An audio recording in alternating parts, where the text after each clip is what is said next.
বলছি না, বলছি গোবিন্দ কারখানার কাছে কাছে গো। হুম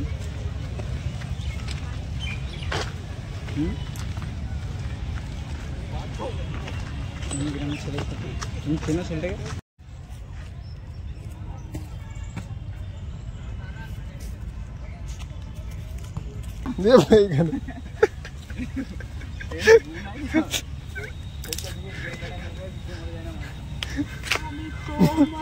বেল গাছে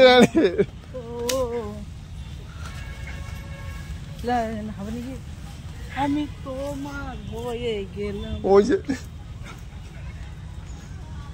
ছিল যে আশা। ওই দেখো